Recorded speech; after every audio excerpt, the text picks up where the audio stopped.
turning up. The title screen has a what's actually a milepost in the middle, looking slightly tatty, but unfortunately the digital photos I took somewhat later were rather overwhelmed by vegetation. There is a boundary post bottom left and what everybody calls a signpost except the Ordnance Survey, who called it a guidepost, bottom right.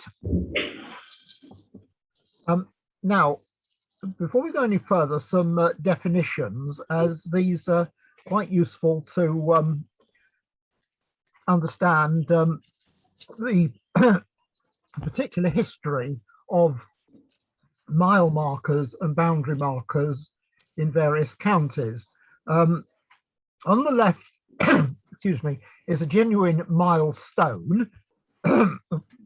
Yeah. Abbreviated MS. This particular example actually is just east of Exeter. In the middle is a milepost, somewhat uncharacteristically painted black with the text picked out in white, whereas it's usually the other way around, but having taken the photo since I was commissioned to do this talk, I thought I'd include it. Abbreviated MP. BP or BS, boundary post or boundary stone. The one in the picture actually I realise is a stone rather than a post, up on the Lancashire-Yorkshire border, and GP for guidepost or direction post or finger post, anything for the Ordnance Survey except signpost. The particular example there is at Kirkby Stephen, and some of you with North of England experience may recognise it. Now, milestones come, as you see from this, mileposts in considerable variety. I started taking photos of them in 1983. In fact, I think what I think is my first one is the one top left, and most of these were ones in front of you were taken in the 80s and 90s. Only the Cardiff one toward the bottom right, I think, and the couple of the others have been taken since 2000, which is a significant date, and it marks the formation of the Milestone Society, which takes an interest in milestones and boundary stones and markers, and also in direction posts. There's a considerable variety, and they're produced over a considerable period of time, and there is quite a bit of geographical variety there, though anyone with an acute eye will see that there is practically nothing there from southern England.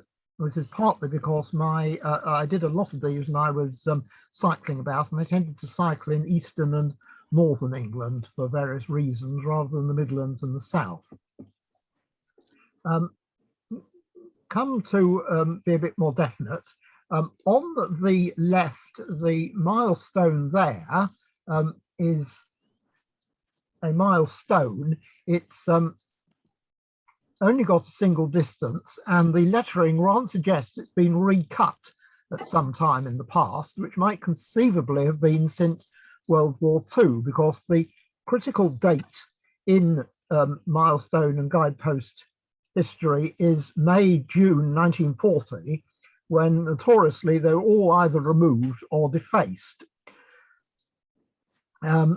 Some of them were put back, some of them weren't. It's to be suspected that quite a lot of the mileposts, being made of cast iron, were melted down, which would explain why some counties have very few mile markers, and in any case, before 1940, tended to have mileposts rather than milestones. Now, mileposts and milestones can look somewhat similar, but if you look at the one I'm pointing to with the arrow, the NCC main road, you'll see that in practice it's hollow at the back. It's really a rather thick sheet of cast metal with the lettering cast into it.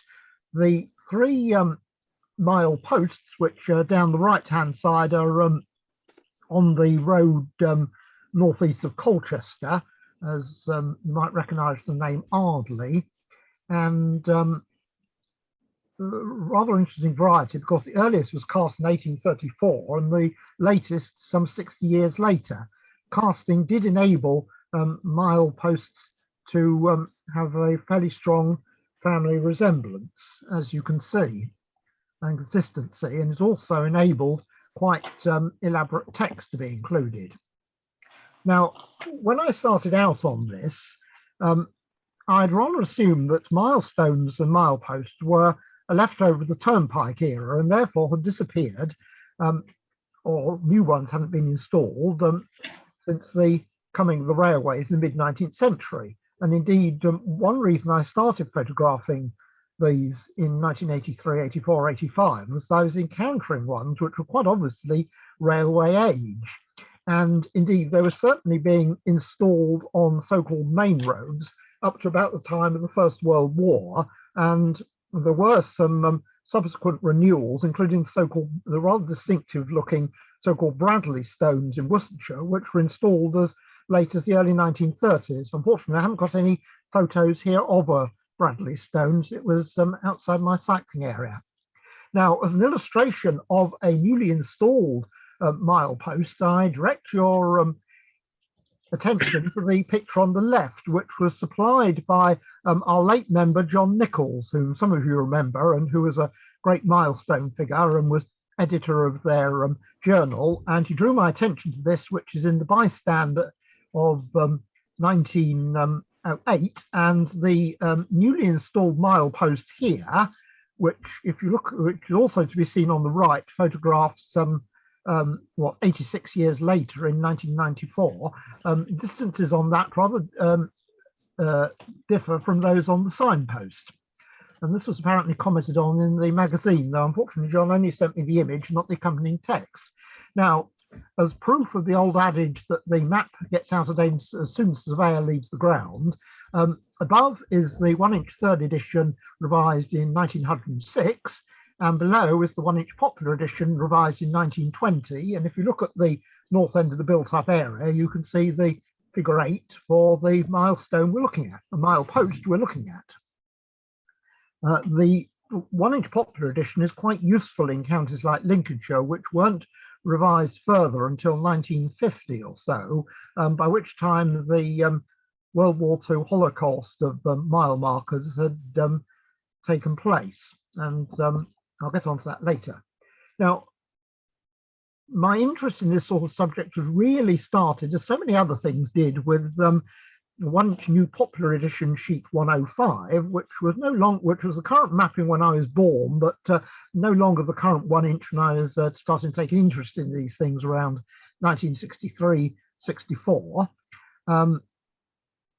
Which contained various things which, even to a 10 or 11-year-old, prompted questions.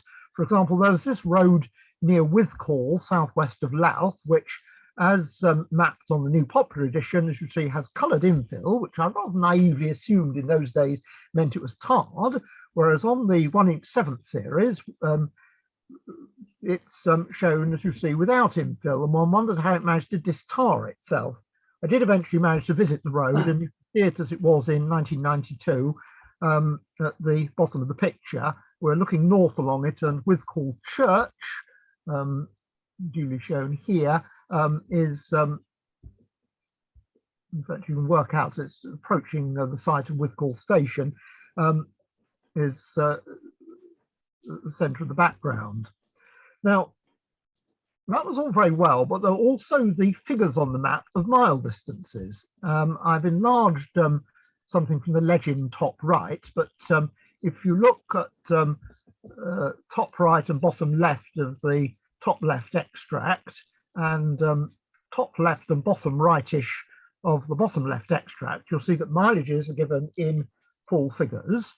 Whereas if you look at the centre and right images, you'll see at the top it has 4 3/4, at the bottom 5 3/4, and over here 5 7/8 and 6 7/8, which naturally made one wonder why it was that they couldn't record the things in whole miles. What I hadn't twigged at that time, and only did so considerably later, was that the mile distances which were shown on the older 1-inch maps were actually taken from the mile markers along the roads themselves.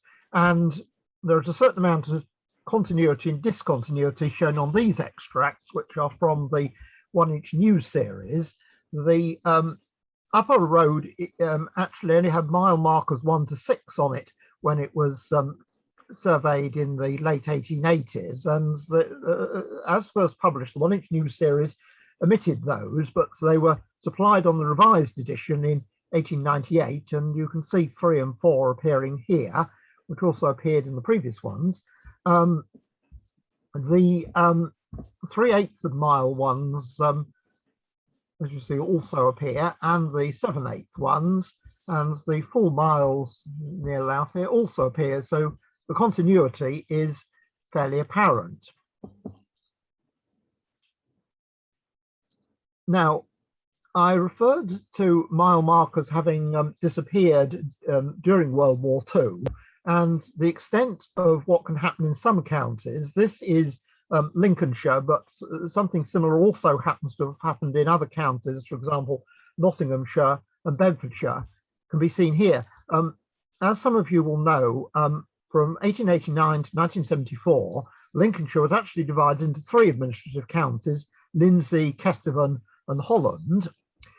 In 1920, courtesy of the 1-inch popular edition, the main so-called first-class roads of the county were fairly well supplied with mile markers, and you can see them shown here by the solid lines. Various main roads which weren't, a few of which were ex-turnpike roads, the vast majority of which weren't, are shown by the broken lines. And you can see there is quite a dense coverage, and you'll find this on the 1-inch popular edition and 1-inch new popular edition. Now, if you move forward to post-war mapping, this on the right is a composite map of, partly based on the 1-inch 7th series revision of around 1950, and partly on what is shown on the 125,000 Explorer maps, which were published in the late 1990s, but are substantially based on the large-scale resurvey of the county carried out between 1962 and 1980. And something is actually quite striking. There are practically no mile markers at all shown in Lindsey. There's a little group of them here. We'll get a photo. There's a couple which were rediscovered there, and there's a couple missing there, and there's one up underneath the dotted letter Y, which we shall be meeting later. There are rather more of them in Kesteven, particularly in the southern part, and there's still a very good supply of them in Holland, though you can't see it terribly clearly on this slide. Quite a number of the ones in Holland, which were around in 1950-51, have since disappeared. But it's evidence that certainly in Holland, they seem to have restored the mile markers after World War II. In Kesteven, things are a lot more hit and miss. And indeed, the dot here between the S and the T, which I'm pushing the pointer at, is the Navenby one I showed you earlier. And in Lindsey, well, I mean, I went to Lincolnshire Archives back in 2010 and went through the Lindsey County Council Highway Committee minutes from 1939 to 1951, hoping to get a handle on what their attitude was towards mile markers and signposts, but there was complete and deafening silence. So I'm afraid I'm no further forward, and by the time I'd finished, it was towards the end of the day, so I didn't have time to investigate Kesteven and Holland in this regard, though, as I say, the difference is quite striking, and quite a lot of the Kesteven markers are still to be seen fairly readily. So can one reconstruct what has been lost? Well, the sites of them are fairly apparent from the OS 1-inch maps, and older maps may or may not be of use. Here are the last 2 commercial large-scale surveys, there are only 3 in all, published of Lincolnshire. Andrew Bryant's of 1828 on the left, and Christopher and John Greenwood's of 1830 on the right. Now, if you look at the figures on the road going north of Scartho, you'll see there's a 14 there, and a 15 there, and there's a 1 and a 2 along this road here, which is actually the road to Caister. Well, the 1 and the 2 pretty much correspond to those which are on the OS 1-inch news series. 14 and 15 will leave out of account for the moment. Greenwood, on the other hand, manages to have two lots of distances on this road running into Grimsby from the south, which is later A16. You seem to take your choice whether you're 16 miles from Louth or 14. In fact, it's by alternative route. And the figure 10 here obviously bears no resemblance whatever to the 1 and the 2, which it's roughly halfway between. And it is fairly clear that Greenwood supplied his mile distances by measuring off the map. He was not recording mile markers along the road. So Greenwood is of, we can dismiss. Bryan is rather more interesting. I plotted this data on a series of maps, and in case before anybody raised an objection, no, it's not an Ordnance Survey base, it's actually Bartholomew, because that produced a much more satisfactory monochrome photocopy than did NEOS half-inch mapping I happen to have. And I finished up, as you can see, from the formidable legend on the left with quite a lot of categories, which, however, did serve to sort out exactly which mile markers had been where and which ones might happen to be shown in common between Bryan and the Ordnance Survey and which were unique to any of them.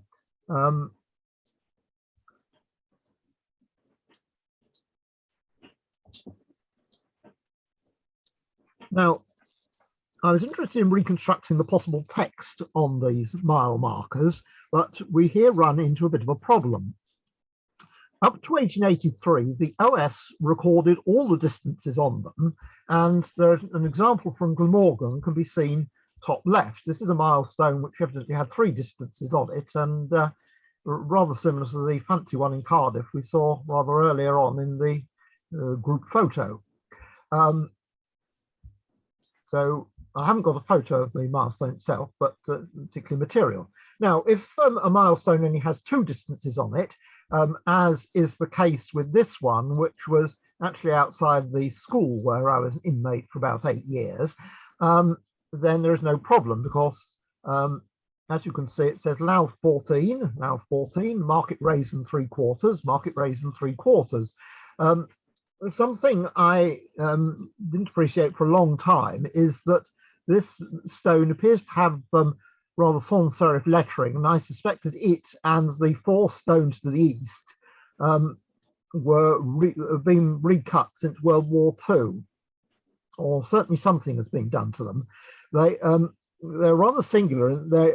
For Lincolnshire, there are a consecutive run of them from Louth 14 to Louth 10 on A631, no other to the road.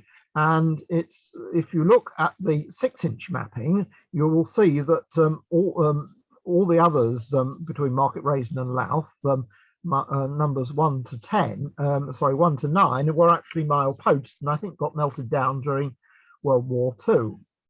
Now, the one in the middle is the wanted on title slide and is the rather interesting survivor at Wold Newton. How on earth this managed to survive, goodness only knows. But you can see that it shows 0 miles and 2 furlongs to Wold Newton, 8 miles and 3 furlongs to Grimsby, and 9 miles to Louth. It is actually very close to the terminus of the Grimsby and Wold Newton Turnpike, and the reason why the Turnpike Road ended in the middle, apparently almost the middle of nowhere at Wold Newton, is supposed to be because there was a supply of stone there. And it's certainly the case that quite often turnpiking tended to be more on, tended to have priority for areas with softer soils and harder ones, and this might bear it out.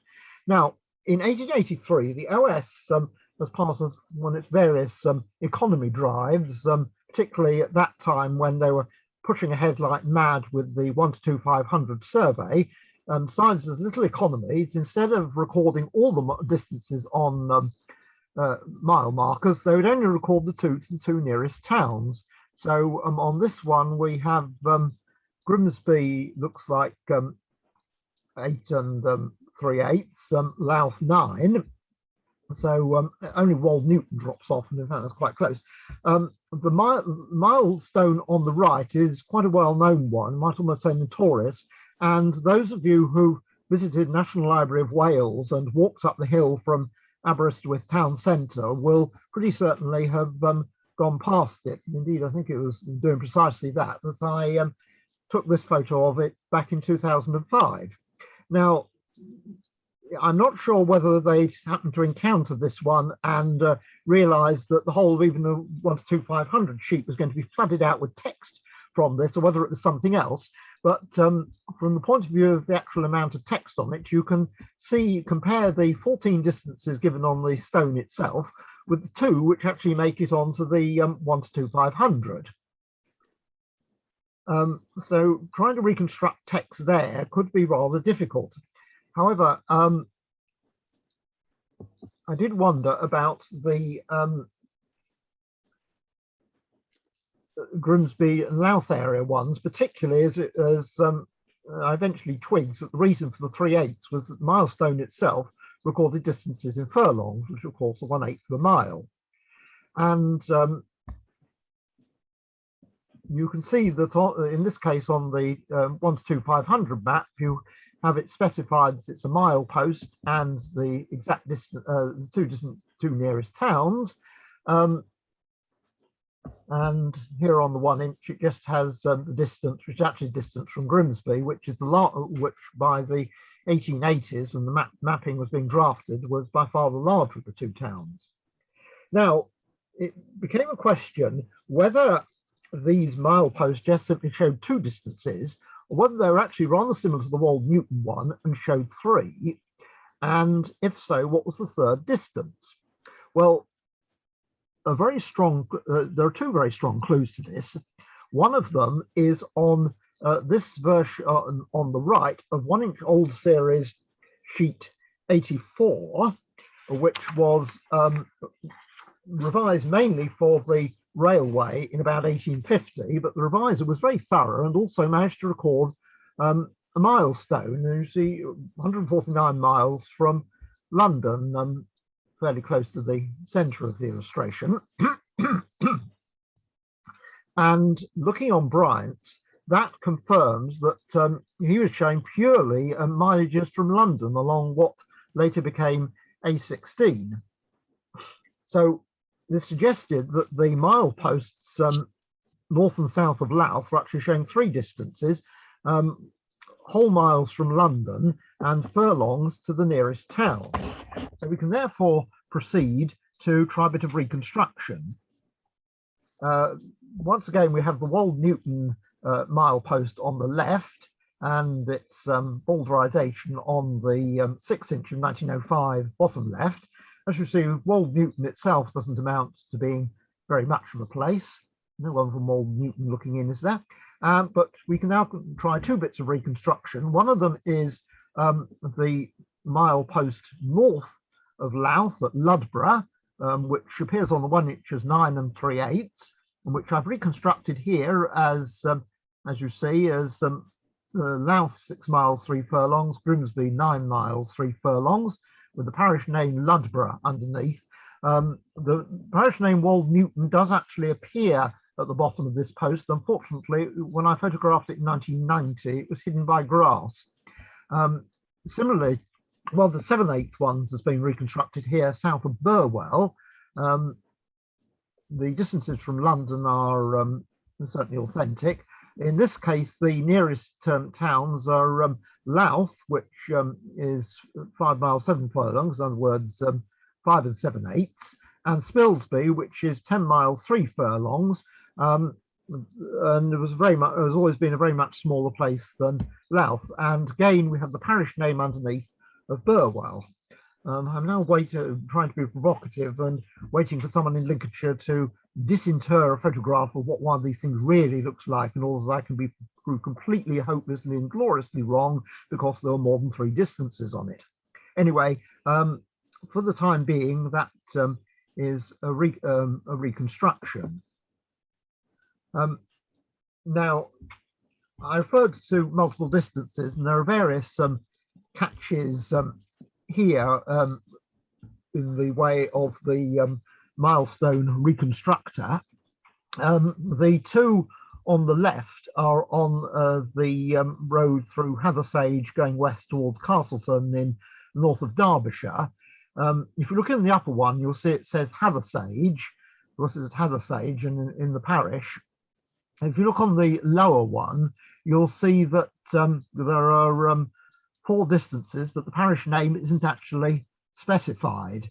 So it may well be that the idea of putting Hathersage there was to indicate you're at Hathersage and saying Hathersage North. Another point is the particular design of Milestone. This has Whitby the next one along towards the top has Whitby RDC on it. Well, rural district councils were only created in 1894, so it's got to be 1894 or later. This was a great surprise to me in the 1980s. And this is, as you see, quite an ornamental one with arrows pointing which way distances apply. But it does actually have 5 distances on it, as you can see. Another variation on this is a particular type of stone which, seems to be particularly common in more remote and upland areas. The more left of the two, G2P12, was actually photoed in Galloway in 2004, and the one to the right, which actually indicates Sedbergh 9, Kirkby Lonsdale 1, and is at Casterton, just north of Kirkby Lonsdale, was actually photographed when I was returning by bicycle from one of the SHAP events in about 1996, I think. So reconstruction does depend on having some idea of what local practice may have been.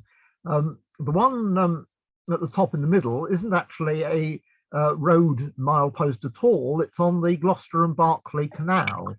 It was again cryptic, but in terms of crypticness, these leave nothing to compare with railway mileposts, which I won't otherwise get on to this evening. There's a selection of 3, or is it 4 of them here. They show all sorts of hazards. One of them is indicated by the map extract bottom left, which has milepost 190 from London on the main line, the former South Wales Railway near Bridgend. But it's a question whether the milepost actually said London 190 or just 190, whether the OS supplied the London. The prominent 274 is actually at Bodmin Road station in Cornwall, and the distance there, although it's measured from Paddington, is actually measured by the old route from Paddington round via Bristol rather than the Westbury cut-off route completed in 1906. The railway posts are provided every quarter, well, they should be provided every quarter of a mile under the Regulation of Railways Act 1845, and there's an example top right. They're still being replaced, or were being 10 years ago, because the bottom one in blue is a new replacement at Chard Junction Station between Axminster and Yeovil, which I photographed out of the carriage window in 2009. At that time, the Milestone Society were dubious about the prospects of recording railway mileposts. They seemed to think one was going to have to trespass extensively. I felt it could be done photographically, and I think I've been proved right. Anyway, I won't go on further about railway mileposts, as they could probably support another evening's discussion. We now move on to boundary posts, and there's a interesting selection here. Top left is what is probably quite a familiar type of boundary post to, particularly for those of you familiar with the London area, the so-called coal posts, which were for the mark the areas subject to duties on incoming coal and wine, which were levied from 1862 to 1889 to fund metropolitan improvements, including the construction of the embankment. There are still large numbers of these extant, and most of them are quite well kept up. The next stone next to it with a C on it is actually the limit of county responsibility in the vicinity of a bridge liable to be maintained by a county on what was otherwise a turnpike road. And Tim Jenkinson, the Milestones Society's county representative in Devon, has encountered quite a number of them down here in Devon, and more are still coming to light. Bottom left is a quite common type of boundary post, which was put up around a county borough or similar, and this one's very conveniently dated. It's evident that Croydon didn't have a whole lot put in all at once, because when I was researching the Alan Godfrey mapping of Croydon, which I did the notes for about 7 or 8 years ago, I encountered several others in the Croydon suburbs which were dated into the 20th century. So quite why they were moved to put them there is a subject for investigation. Quite often boundary stones, as the one which is second from left show, tend to resemble milestones quite closely. This one is actually again in Derbyshire, not far from Ashbourne, and as you see has had a benchmark cut into it. The Oswick Lauckland one is west of Settle in Yorkshire.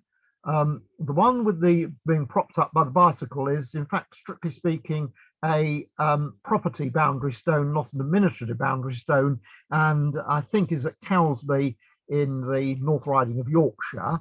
The Blacko one, bottom right, is, as I said earlier, near the Lancashire Yorkshire boundary, somewhere in the Clitheroe area, and the one top right is near Shap in Westmoreland, and is actually a boundary post which has been placed, a metal boundary post placed in front of an old stone one, which is something one sometimes encounters. So there are in fact 4 basic types of boundary stone. One of them is the urban one. This is actually a church property one rather than a parish one, but you do sometimes encounter parish ones in various places. There's the one around the edge of a municipal borough or similar, like the Croydon calls them one. There's the one between parishes and townships, probably aimed at highway maintenance, the Oswick Lauckland one. And there's the sort which is on open moorland, bottom right. This is actually above Widdicombe in the moor down here in Devon, and the parish boundary runs roughly through the stone and along the fence, which the stone fence, which you can see moving away into the distance. These are really 4 quite different sorts. In areas which are well fenced, which is much of enclosed England, you're probably only going to encounter the sort which is bottom left, and quite large numbers of these seem to have been installed after 1889. Certainly considerable numbers were installed in Lincolnshire Lindsey, all of which have now disappeared. What they look like is beyond my immediate powers of conjecture. The Oswick Lauckland one, I thought, on the basis of its lettering, might be no later than the 1840s, but bottom left is an extract from the 6-inch first edition of about 1846, from which this stone is conspicuously missing. To the right is the 1-500 first edition of about 1892, where you'll see it's conspicuously present. Mind you, the map does get out of date as soon as the surveyor leaves the ground, and this could possibly have something to do with the dating of the Oswick Lauckland stone. Boundary stones themselves could also support a whole evening together with the Ordnance Survey's recording of boundaries, so we'll move on to guideposts.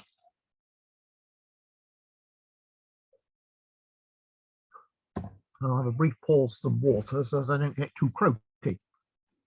These guideposts or signposts or direction posts or finger posts come in considerable varieties, and they can come in considerable variety even within a single county. These were all photographed in Devon within a couple of months of my moving down here in 1991, and without going more than an easy cycle ride from Exeter. The variety of designs speak for themselves.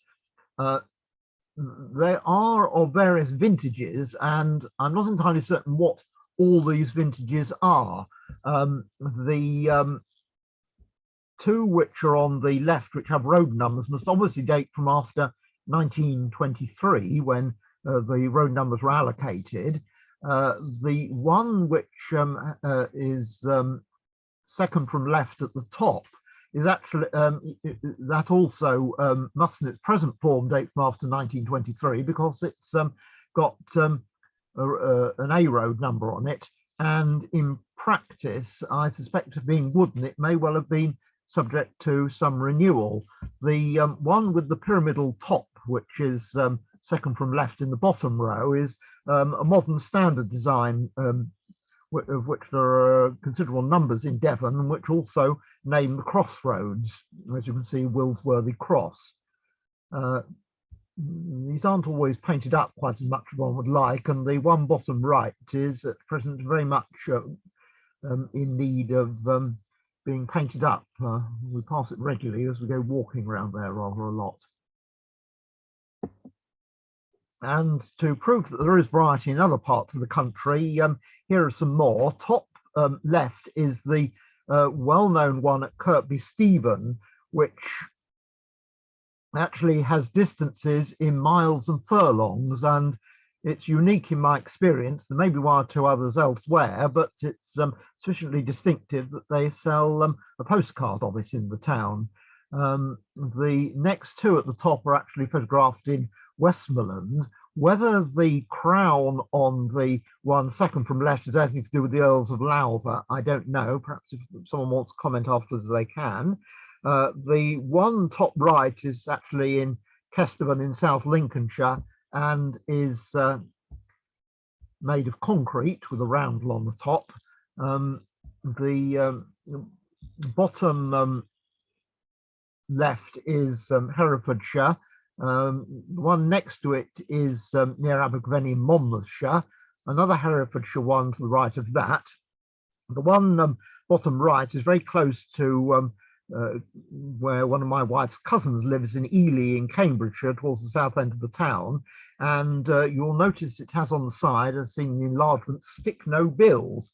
Rather similar warnings to stick no bills also appear in the finials of a particular type of signpost in Essex, of which I haven't got, unfortunately, any decent photos, but this one will do. But they do seem to be something of an Essex and Isle of Ely speciality.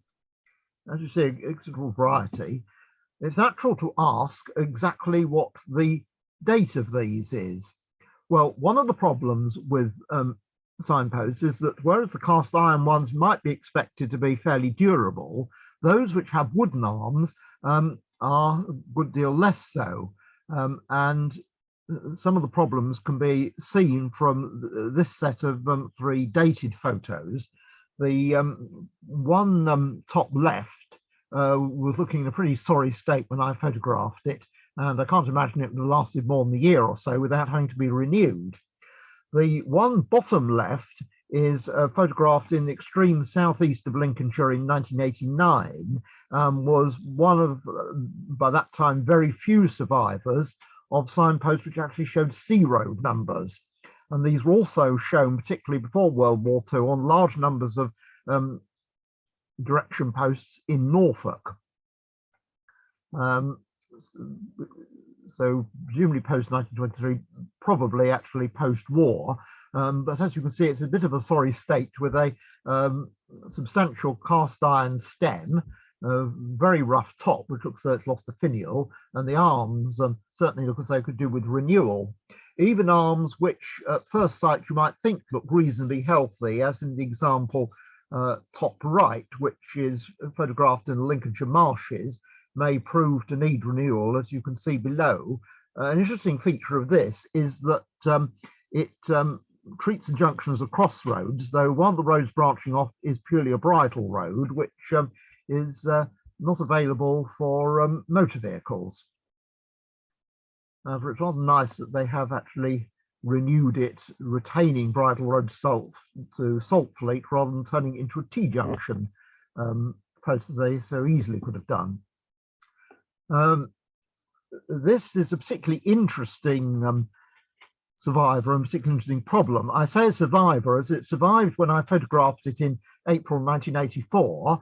I'd have liked to have provided a more recent photo for you, but unfortunately, shortly after this, it disappeared. The date of it is uncertain, though from the lettering, I would think it to be mid-19th century, and therefore you might expect to find it on the 1-2500 first edition, which was surveyed in 1887. Well, as it's photographed here, for reasons of the light, I'm looking north, and so it ought to be in the southwest angle of the crossroads, but absolutely nothing on the 1887 map. Rather interesting, on the 1905 map, it would seem to be present, but it's actually in the southeast angle of the crossroads, though provided the arms are pointing in the right direction, it perhaps really doesn't matter, and it may well have been rather better sighted from both points of view where I encountered it in 1984. I'm sorry to say it has gone, as it was very unusual and one of those things which stuck in the mind. And we have this problem as to what happened to it. Now, if we go back to this 1887 one and look bottom at the southeast corner, look where I'm pushing the pointer, you'll find there is a dot. And I am wondering if that dot is in fact this particular post, which for some reason didn't happen to be labeled GP. And anyone who goes over these 1-2500s, which were being produced, mass produced in the 1880s, knows you can occasionally get sloppinesses on them. And I'm wondering if this is an example of it. Anyway, can't take that further at present.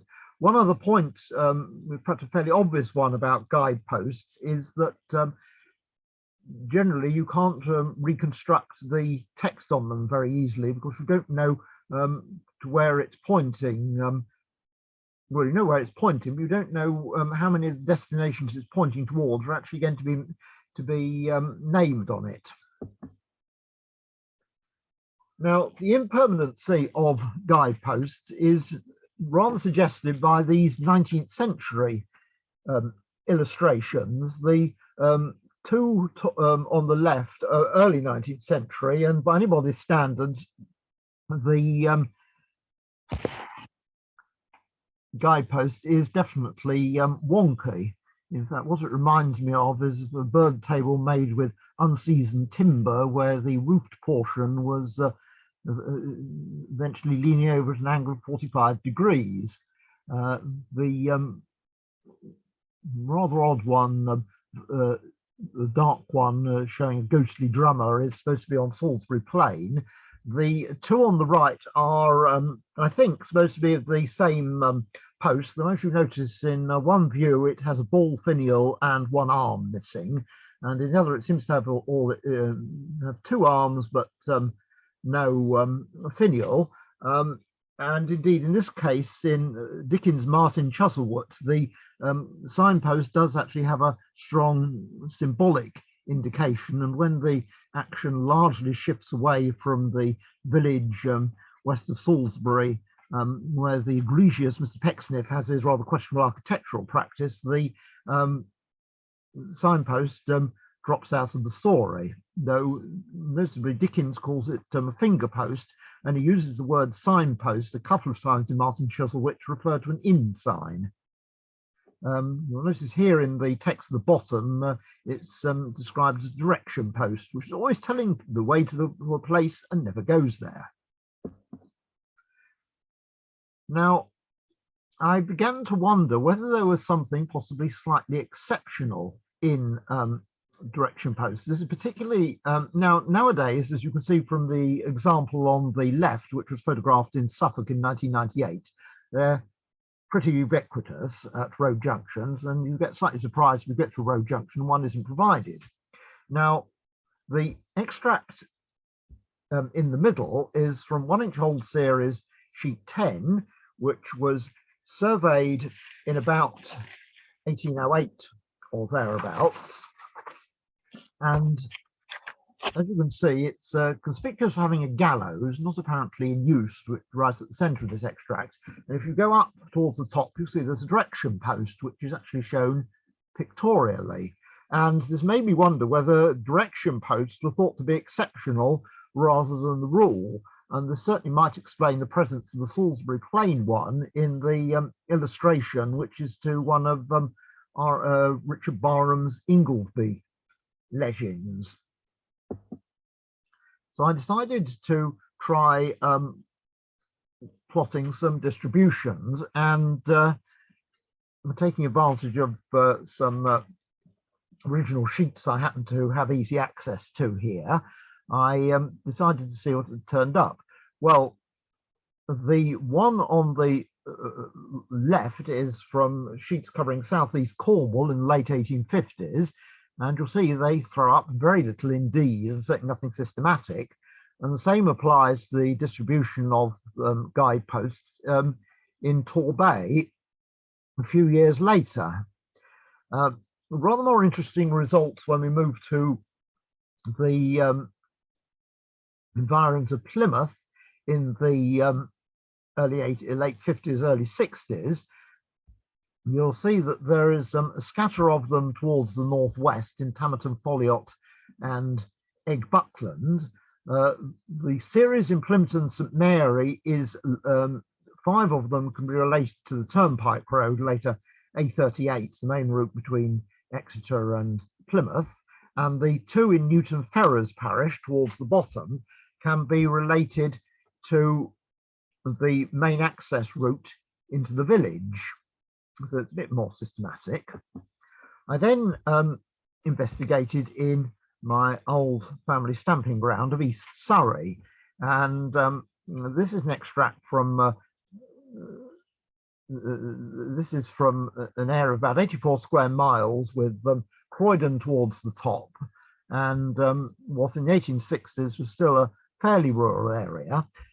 Some of it is actually quite systematic. The series beginning towards the south of Croydon and running southwestish is related to the Brighton Road. The particular concentration on the east side of Croydon is around the Woodside area. Some of the others are not very systematic, though the ones at Nutfield, ones at Bletchingley are on the future A25 and are systematic, but some areas don't have them at all, and I began to wonder whether these might have been provided by, at least some of them, by parish initiative. It's very rare that one can actually tie up guideposts with the map, but there's an example of it here on the right. Is it pronounced Lie? I can maybe get it right.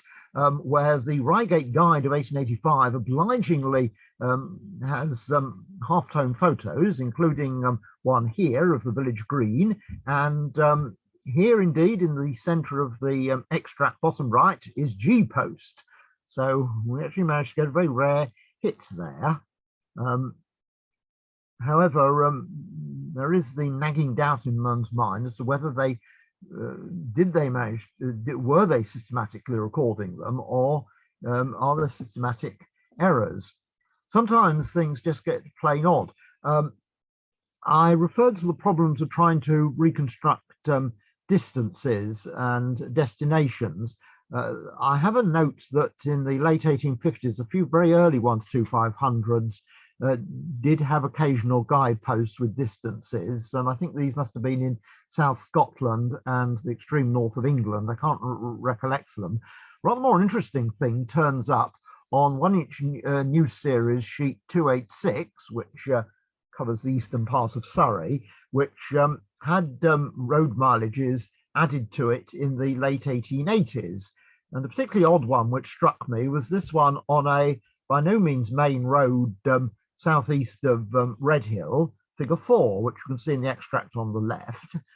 So I went to the 6-inch, and this is what I found: a guidepost which somebody had listed all the distances from, on which they'd done the job properly and put Hawley rather than Horsley, which is somewhere quite different. That seems, as far as I'm aware, to be unique on the Surrey 6-inch, as late as it was actually published in about 1872 or so, and quite how this got through the system is mysterious. But it indicates that this particular guidepost at crossroads had one destination per road, and it also showed the distances. And it led me on to something else, which is the so-called guide stone, or which could be, which shades off into milestones, and as we're going to see shortly, provides certain problems of interpretation. This particular example is northwest of Hebden Bridge, and was photoed in 2004. It looks suitably ancient, particularly with those pointing hands and so on. So one naturally endeavours to check up on it on the 6-inch first edition. And what do we see?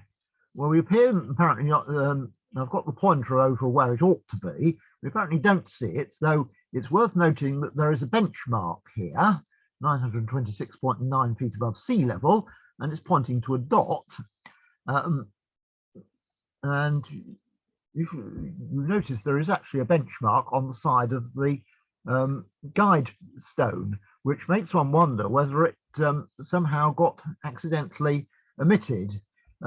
Rather interestingly, it's called a GP or guidepost on the 12500 first edition of about 1892. Here's another of these Pennine guide stones. This particular example is west of Bradfield, sort of west or northwest of Sheffield, and was photoed later on the same day in 2004. This one you see is actually dated top left 1740, so it comfortably antedates not only the 6-inch first edition, but even the Military Survey of Scotland. And it appears, however, just as stone, not as milestone or guide stone or anything like that, on the 6-inch first edition of 1850, though one might wonder whether it might have been in a rather defaced condition and whether its current condition is a result of a certain amount of recutting much more recently. By 1892, it is described as stone, but as a GP, guidepost, rather than being treated as some species of milestone. Now, this raised another, drew my attention to another thing which I noticed before. This is from Yorkshire 6-inch sheet 215 of an area to the west of Bradford, as you may be able to see from some of the mileages. And there are actually 3 milestones shown, which I marked on this extract at A, B, and C, all in quite close proximity to each other, which may be rather surprising. And I must admit, in the past, having used the 5 distance one a day as an illustration for a general article, not for the Charles Flow Society, on the OS and milestones. However, closer investigation shows that things are not entirely straightforward. Here is top left is A as it appears on the 6-inch in about 1850. Top right is how it appears on the 12500 in 1892 or so, and you'll notice it's turned into a guidepost. A similar, and you will probably also notice that it seems that it is actually at a road junction, rather than anywhere else. And similarly, the one at B is at a road junction, and rather interesting, we chose 4 distances, and this too by 1892 is a guidepost. The one at C does actually manage to maintain its milestone credentials, as you can see, in 1893. And what I suspect we may be looking at is that sort of at A and B, we're looking at something like the Slack guide stone, which I've illustrated here, whereas at C, we're looking probably at something rather like this one here, which is in the same general area, as you can see from the distances. However, it is a warning against taking too literally, or the other thing is that the OS hadn't entirely standardized on descriptions by 1850, because particularly on the 6-inch first edition of Lancashire, and this is something which Ivan Shepherd and Steve Chiltern drew my attention to in their study of the 6-inch first edition, you get wording direction post and finger post used as well, whereas by late 1850s the OS is standardized on guidepost. Now, this also set off something in my mind about the showing of mile distances on the 1-inch map, which actually ceases on new publications between about the early 1850s and the early 1880s. And it's illustrated rather neatly by this these 2 extracts on the left, which are from the strange sliver of overlap between the old series sheet 86, surveyed at 2 inches to 1 mile in the early 1820s, and old series sheet 94, which was based on the Pucker Yorkshire 6-inch survey of about 1850. And you'll see that the old series of 1824 at the top has mileages 4, 5, and 6, and the turnpike gate there. The 1850 map hasn't got any mileages, that does still have the turnpike gate. Well, go to the trusty 6-inch and what you see, but the milestones are very definitely there, 4, 5, and 6. The reason being that they were edited out of the 1-inch specification at the time, and as I said before, they were restored from the early 1880s, both on new publications, and a considerable number were added to existing maps, including the Reigate sheet, which produced the strange figure 4 near Christmas Farm. Now, one type of guide post which normally doesn't appear or doesn't seem to have been recorded, I say normally, is the sort pointing to public footpaths, of which there are a selection here. Top right is one of those was photographs in Northamptonshire, and seems to be one of those with numbered footpaths, and particularly on the Isle of Wight the signposts have numbered footpaths. The 2 in the middle were provided by the Peak and Peak District and Northern Counties Footpaths Society, which was founded in about 1880, I think. Perhaps someone might correct me afterwards. The upper one is rather more ornate and dates from 1908, and was evidently before the days of 1 to 25,000 maps showing field boundaries and public rights of way. The lower one dates from 1938, but the society is still erecting them, and they make an interesting change from the standard type. The one top right was photographed less than a fortnight ago in East Devon, and the sort of rather unhelpful thing one sometimes gets whilst right-of-way status is either being sorted out or trying to be evaded. Exactly what you can take along a public way. The one bottom left was photographed, I think, in 1987 or 88 at Saltfleet in Lincolnshire, and it since had to be replaced more than once, and it has featured, I think, at least twice in Private Eye's I Spy feature.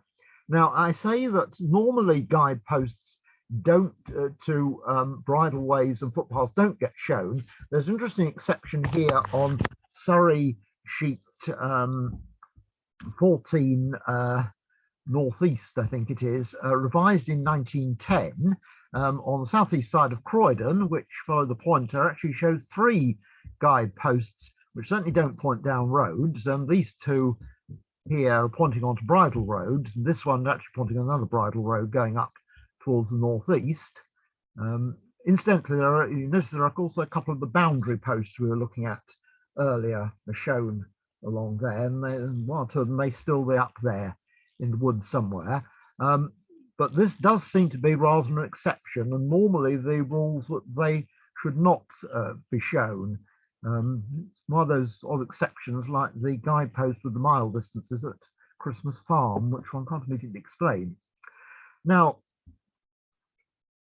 in mid-2002, the OS decided that they were not going to revise guideposts and milestones further, but any any which happened to be in the master map database would be left there unless they were very definitely removed in the course of revision. I certainly going to add any new ones, and one asks why this was, apart from the usual OS instinct to try and make minor economies. They may also have been mindful that there was a milestone society which might be able to do the job rather better itself.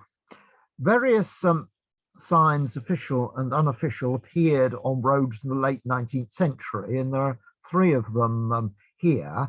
The one on the left used to be in Lincoln. It's photographed in 1990. It's supposed to be late 19th century, and such things were installed by, amongst others, the Cyclist Touring Club. The 2 on the right are a rather better known type, and there are slightly more of them around, and those were installed by the AA. They were actually installing them before the First World War, but these examples are very definitely post First World War, and there's a very fine collection of them in the, I think it's called the Milestones Museum, which is in Basingstoke, which is that strange grass-roofed thing which you can see on the left as you come out of Basingstoke station going down towards Southampton or Exeter. I assumed for years it was a sports centre, but no, it's a museum, and it has a very fine collection of AA signs inside it. Anyway, these were unofficial signs, and from about 1904, official ones started to appear. Bottom left is a guide to these, which is actually a standard feature of Gall and Ingall's road books, and you can see there were only about 4 of them, so fairly easy to learn. The red triangle one is the one which tends to be most familiar, and rather intriguingly, just such a red triangle turns up on this postcard, which is postmarked 24th December 1910, and shows rather unseasonable foliage at Albury in Surrey. Most interesting for the showing what one of these early signs looked like. And at least one of the Alan Godfrey facsimiles, I think somewhere in Essex, has one of these signs in the photo on the cover. After 1920, they began to be a little more explicit, and many of you will recognise the top right as being what was provided inside the back covers of the half-inch MOT series produced by the OS. Apologies for it being a bit skew with. And by 1957, they're simply examples of signs which warn. That's taken from the Highway Code. Examples of this particular style was replaced by the international style from 1964 onwards, but occasional examples did survive much later. There were some surviving west of Whitby in 1986. Unfortunately, I didn't manage to photo any of them, so I'm obliged to rely on the Highway Code. But for many of us, these are thoroughly familiar. And this brings us into the modern proliferation of signs, which I suspect was what did for the showing of guideposts and mile markers on OS maps.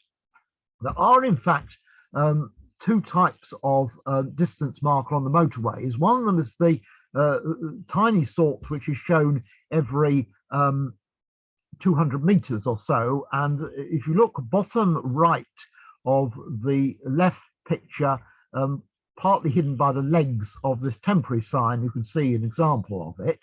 But there are also a different type installed nominally every half kilometre, but in practice the spacing can sometimes vary a bit, which started to appear in the late 2000s. This particular example, it actually appears also towards the right of the photo on the right, and was obtained by being photographed from an overbridge rather than climbing up a lamppost or anything like that. But you can see the whole proliferation of signs, which love them or loathe them, are a feature of modern motorways. And I think it was thought that guideposts and milestones are really just another feature of this. So as OS has never mapped traffic signs of this sort, or of the sort we saw in the previous slide, why carry on mapping or certainly revising these? Right. One of our members this morning sent to Jerry, forwarded them to me, 3 Sussex examples, which certainly enable us to take the taste out of our mouths of modern signs, and all of them show rather interesting quirks. The one on the left is about a quarter of a mile from any road it might relate to. It will be noticed it has a benchmark on the top. I suspect that the wholesale removal of milestones and restoration during World War II probably rather upset quite a lot of levelling records based on the original positions of these milestones, and so they weren't always necessarily put back exactly the right place, or necessarily exactly the right height. The one in the middle is rather interesting in that it's evident it's a plated stone where the distance is on a metal plate which is screwed to the stone. But in this case, it looks like a very recent renewal. Whether it's in iron or aluminium, I wouldn't care to say. The one on the right is part of the interesting Bow Bells sequence, which formerly ran down the A22 from the vicinity of Lingfield in Surrey down towards Lewes and towards Hailsham. This particular example is towards the Hailsham end, which seem to date from the late 18th century, and therefore comparatively early examples of cast iron, and certainly of surviving cast iron mileposts. And you'll observe that the post itself actually has a backing. Right, well, that is probably enough from me. Time for questions, and if anyone is interested in the Milestone Society, there is the web address. Richard, thank you very much indeed for a tour de force. Thank you. Guided, of course, by finger posts, signposts, mileposts, all sorts of posts. I never realised there were so many. One thing occurred to me while people think up their questions for Richard. Some of those milestones, especially that you've illustrated anyway, have been beautifully relettered, not necessarily recut, but beautifully painted up. Who is it does that these days? Who is responsible? Technically, Milestones are responsibility of the Highway Authority, but some of them have been repainted by individual members of the Milestone Society. I referred to our late member John Nichols, and he did quite a bit of that in his home county of Essex, and he was also doing some in, I think, Cheshire and Staffordshire. Oh. However, you say they're nicely painted up. In practice, if I can get it, Bobby. In practice, a lot of those photos were taken certainly before the formation of the Milestone Society in 2000, so I assume they've been painted up by local authorities. It's also worth pointing out that I was rather selective with them and generally tried to get good examples. So those examples which were tattier and not quite so prepossessing, I didn't bother the photo. So, of course, yeah. I for example, looking at the Croydon boundary marker, for example, which is on the title slide, that there are more of those, as I said, on the certainly on the southeast side of Croydon. They're up in the woods, and they're by no means as presentable as that example. Does your Milestone Society, the Milestone Society, maintain these sort of things themselves? Individual members do. You're right, yes. And there are quite a few of those, I gather. There are about 400 plus members, not quite in our league of 700 plus, but no, that's a feature of our celebrations this week, everybody, that Charles Close Society now has just over 700 members, first time ever. So, welcome to the fold. Yeah, there's two interesting comments in the chat I've just turned up. One is from Ted Rogers, pointing out that the Derbyshire and Yorkshire guide stoops, hang on, there's the third one, just a minute, were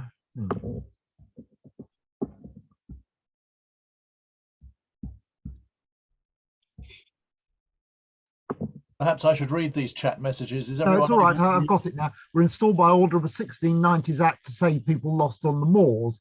The rule was to turn right when facing the text. Where a hand exists, there is a finger short. David Andrews observes that he seems to recall, probably from his surveying days, that there were many guideposts with national grid references in the finials, and asked whether they were peculiar to North Yorkshire. The short answer is that they were installed after World War II in the old West Riding of Yorkshire. There are comparatively few left. I think there's one on the group of posts which I illustrated. It may have dropped off. But there was a bit of correspondence about this in sheet lines a while ago, and I think some were installed in Radnorshire, and also they were installed in Dorset. Quite a lot of the Dorset ones survive. Unfortunately, I haven't got a decent photo of any Dorset ones, but there are quite a number to be seen in Dorset. I'm not aware of many other counties having done them, but I'm open to correction. Hugh has made a comment. Public ways usually is used to identify usually unsealed, unclassified county road. In other words, a county road, public road is not tarred. These are invariably just that, i.e. carriageways. But as there may be some doubt about status, the Highway Authority prefers not to nail any colours to the post or guidepost. Two further messages have appeared. West Riding features from Mike Rayner. Yes, he's confirmed former West Riding has large numbers of finger posts with grid references. Rhoda Barnett says the Peak and Northern Footpath Society was formed in 1894, and is now the Peak and Northern Footpath Society and is still flourishing, as indeed you can see from their website. And I think Mike Cottrell says that the Marlow Society in 2016 was responsible for restoring the obelisk at the top of the High Street.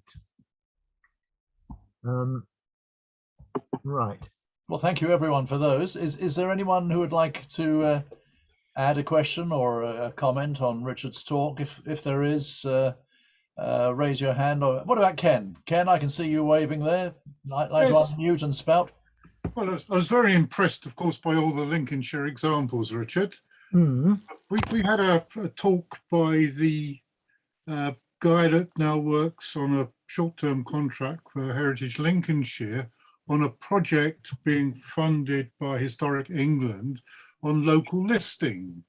And we all assumed that this would all be about buildings. But one of the points he made was that they're now local listing finger posts.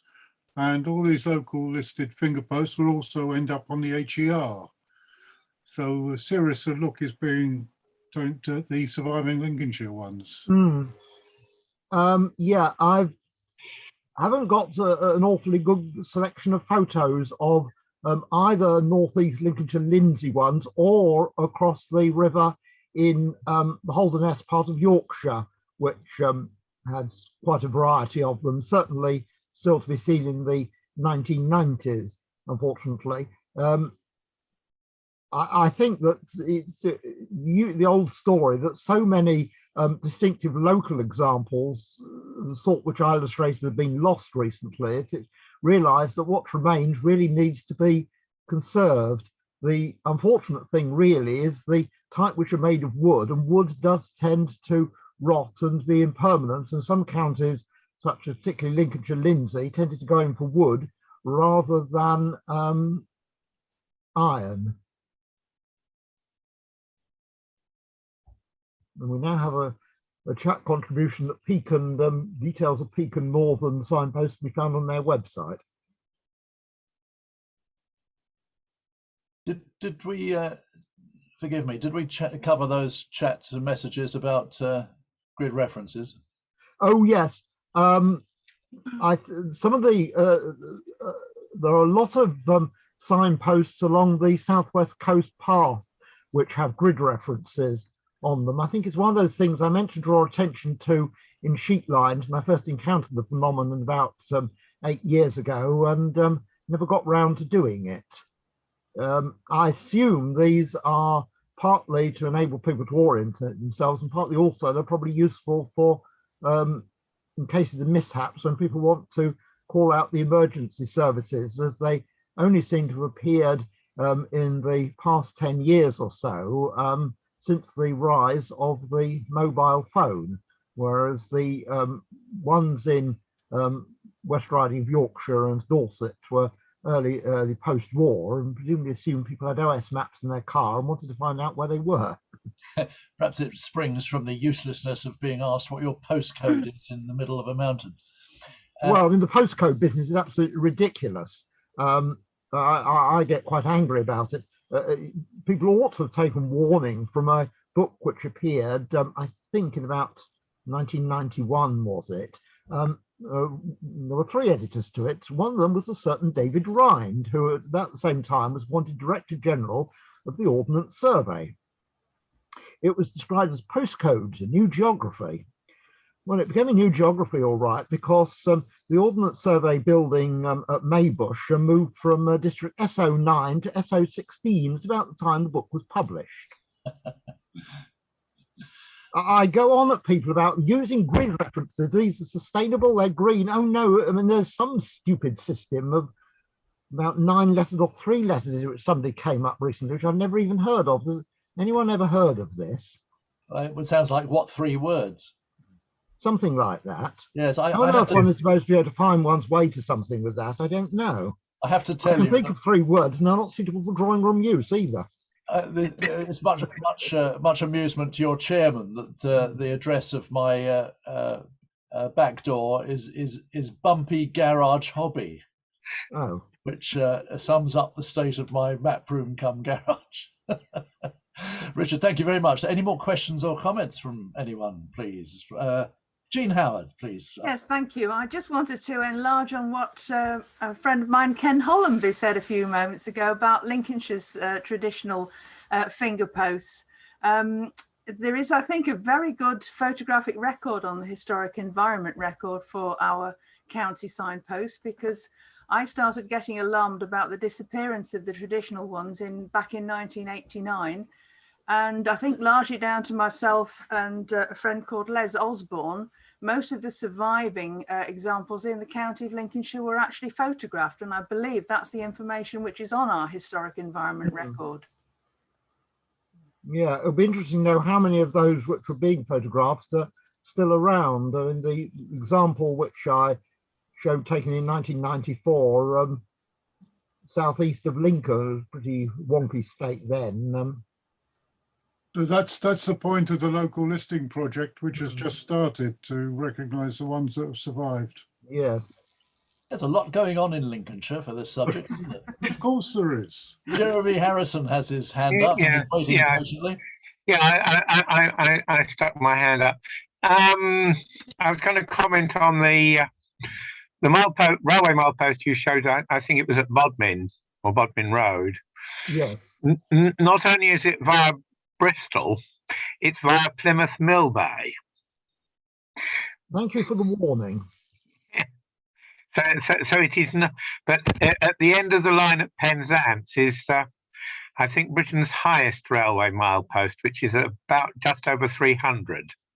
It would be, well, if it's measured via Bristol and via Millbay, it would be something like 325 or 326. I can, you know, I just know it is the highest for one, but I can't remember offhand what it actually is. The other thing which was shown was the railway's habit of putting little marks to indicate how many quarters of a mile you were along between the actual mileposts. And they seem to have gone from dots to strokes, or it varies, and other the older railway companies had their own different ways of doing it. I think one of them used to put little pointers round the top of the mile. Yeah, that's the Northeastern Railway. Yeah. Yeah, the one you showed on the motorway, the large one, they were specifically installed for people with mobile phones to tell them how far along the motorway or where on the motorway they were if they broke down. The letter indicates the carriageway. So A and B are the standard ones, and you get other letters for slip roads. And I think the decimals of a kilometre that they put differ for different motorways to give you some sort of check. So that if you say, I'm at M25 1235, they say, if you're at 1235, you're not on the M25. That's interesting, because I had noticed that they're not always at 500-metre intervals, but quite often sometimes they get back to 500 metre intervals. I think they are at regular intervals, but they are not at 500-metre points, if you see what I mean. Yes. Sounds like a whole new subject to me. Can I go to Dave Watt, who's patiently waiting there? Hi, Dave. Just on the subject of the motorway signs there, the M1 is quite interesting, because if you look at the mileages, or the kilometrages of the M1, it's not zero at Staples Corner. Staples Corner is still about 5 kilometres from the end of the motorway, which leads to an interesting thought that are the kilometres, was the M1 originally designed to finish somewhere near Swiss Cottage or somewhere down there, and the kilometrage is actually for where it should end, but not where it actually ends? This is very possible. There are these 200-metre posts, which are far less conspicuous. Quite obviously are measured from town centres rather than from the beginning of the road, particularly if the road has been diverted and now starts from the edge of a bypass or something like that. So I think, yes, it probably does eventually refer to a notional 0 point rather than the actual one which the current numbered section. Thank you very much. I was just waving at Roma there as she went out with your tea, Jerry, and she waved at the camera. Coffee in, actually. Cheers. Thank you for your contributions. Frank Idiols, you're waving. Yeah, a couple of things. One on the M25. I wonder where it actually started. Where is 0? Because we're on the north side, so I don't know where it actually ends. Because it's circular, it doesn't really matter, I suppose. I think if I can interject there, as I recall, my old house on the edge of Camden Town was the front cover of the book of the objectors to the motorway box, and I suspect it was, if you check, it's probably about 5k from that bit of inner London. Well, We the were zero going for to be the buried under tarmac. the zero for the M25 is on the junction of the M25 and I think it's the A2, because the M25 doesn't actually go through the Dartford Tunnel. That's the A282. Yeah, yeah. That's, And it starts off at junction 1 and it goes clockwise around London. yeah, I think that's right. Anyway, sorry, that was a side. I just wanted to mention that I was down in Dawlish for a holiday down there at one time, and we walked along the railway, which just runs all the way along the coast there. And I was interested to see that the markings on the wall, and it's not marking posts or anything, but the markings on the wall were numbered, and they were in chains, which I thought was quite interesting.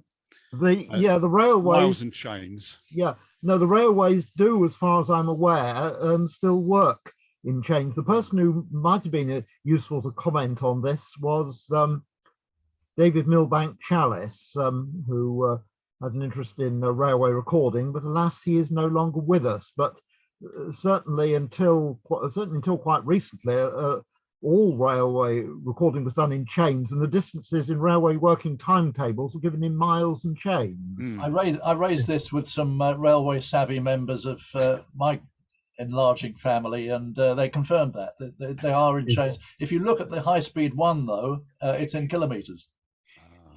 Just to confuse us all. Rod Slayton, please. Thank you, Frank.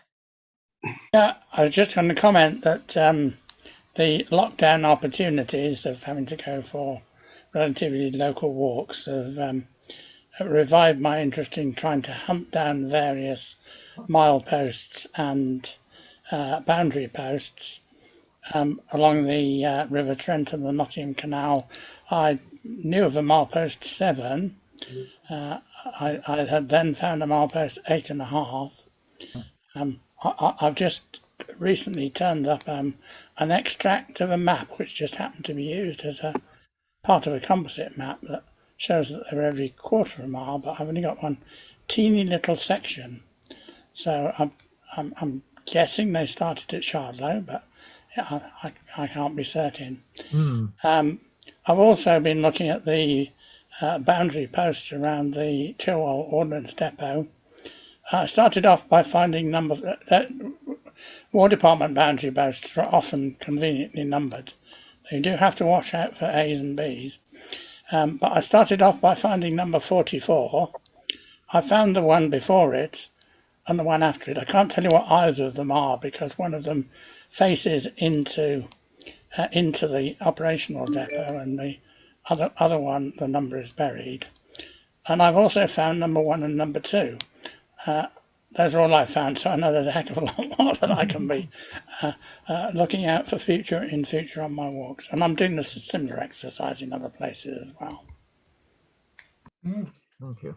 Very interesting. If I can, you've jerked a memory circuit in my brain, being brought up as a kid along the steamier bit of the Central Line in Essex. All London Underground mileage posts are measured in miles from Ongar, which of course is no longer on the Underground.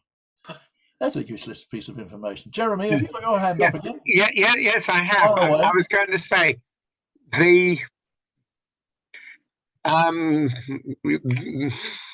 on your last point, London Underground did about 1970 or very early 70s go through an exercise in putting in, they're actually kilometre posts, or rather they are 200-metre posts based on the 0 point at Ongar. And Ongar was chosen because it lets them have a comprehensive set of kilometre posts across the system without any negative ones, and the minimum of they also minimized the jumps. So kilometres are measured from Ongar. At Mile End, somebody drew a line on the on the platform and said, "That's so far from Ongar. That is the basis of where the district line kilometres are measured from." Presumably in both directions from there. Oh yes. So I can never remember any of the numbers, but there is no. If you go east on the district line, the kilometre posts will descend from Mile End, but they never get to zero. Yes, thank you very much for that. Yeah, I should have said kilometres, of course, because the small digit following is tenths. No, it's fifths. It's 200 meters. All right, thank you. It's two. Russian kilometer posts are interesting because they have different figures on the different sides. Because they mark the boundary between the first and the second kilometer or whatever it is. Which, until you get used to it, you think, what on earth is going on? Yes, well, that's an interesting question. I shall not venture to try and remember anything. Well, it's all to do with the way the Russian language works. What I was actually going to ask is what legal basis, if anything, were all these milestones put up on? Was it laid down as a duty on some sort of body by some sort of act of parliament, or did local authorities just decide that they were a good idea? Under an act of, I think, 1767, turnpike roads were obliged to provide mile markers, milestones or mileposts or other indications once every mile. In practice, they didn't always do so, and one can find quite extensive lengths of turnpike road which weren't apparently so furnished. I referred to the examples on Yorkshire sheet 215. The particular examples I showed you appear not actually to be on turnpike roads. There are several turnpike roads running through Yorkshire 215, but none of them have mile markers on them. And again, it seems that the 1 inch old series is fairly reliable for showing mile markers, and this rather suggests that in Lincolnshire in the mid to late 1820s there was a good deal of installation of mile markers going on. So a lot of turnpike roads in Lincolnshire only caught up very belatedly with the 1767 Act, and certain other roads never do seem to have been supplied with them. And I think because of the habit of supplying mile stones and posts, local authorities, when county councils took responsibility for main roads from 1889, renewed them as necessary. Going back a bit further, didn't the Romans actually oh yes, the Romans installed miles. Well, they installed stones once every mile, which reminded you who was boss, and said what a great job the emperor was doing, and said, oh yes, by the way, it's 3 miles to Lindum, just as a sort of an afterthought. Yes, they did provide them. There was something like quite a formidable number, something like 270 Roman milestones extant in this country, a few in situ, and most of them rescued in museums. Right. Well, now I'll shut up, and Stuart Dennison wants to tell us something. Thanks. I was just going to add to the conversation on milestones. I mean, yeah, I agree completely on the Act requiring them, but also bear in mind before penny post and whatever, Rowland Hill, when post was sent on distance and weight, there was a lot more interest in actually trying to get an agreed distance between points, so that there would be an added incentive for the use of milestones. Wouldn't actually put them in, but certainly for agreeing what the mileage should be. Yes, there were measurements made of roads in the late 18th century for postal purposes, but there were quite a number of mail routes which were never turnpike roads. The Navenby milepost, which I illustrated with the distance differing from the adjacent direction post, is on a road which was used as a mail route between Grantham and Lincoln, but it was only upgraded to main road status in the 1890s. Yeah. Now A607, and is one of those roads with lots of cheerful notices telling you how many casualties there have been along there recently.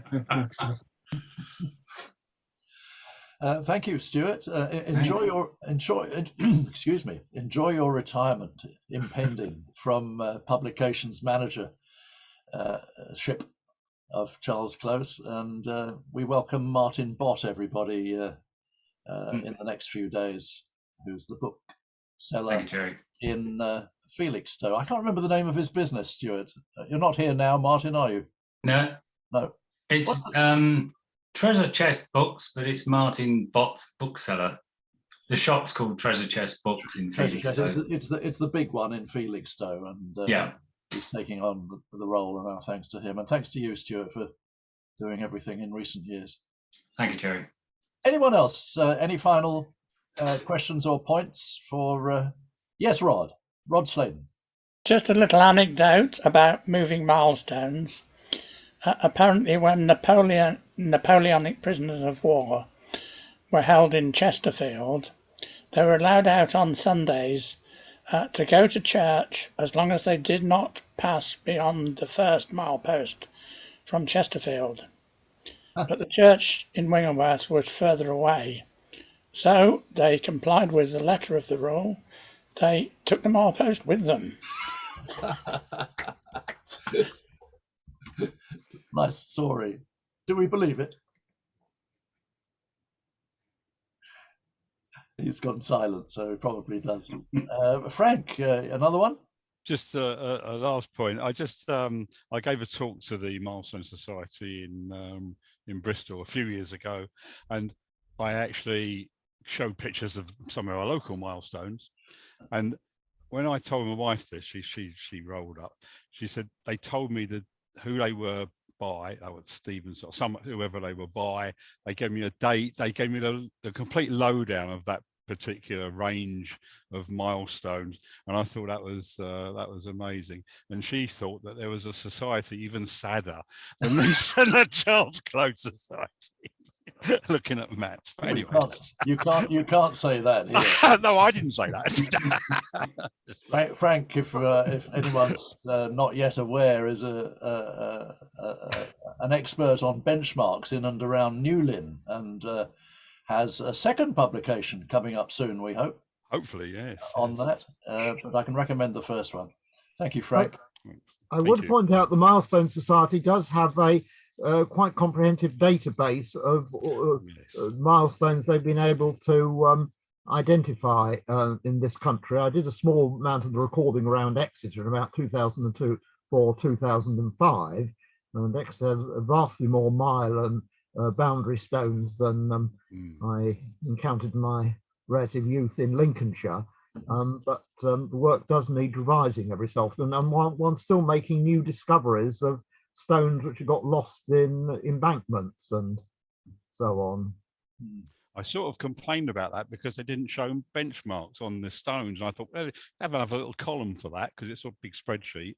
And the chap sent me the full version of it, which had benchmarks on it, so you can't fault that.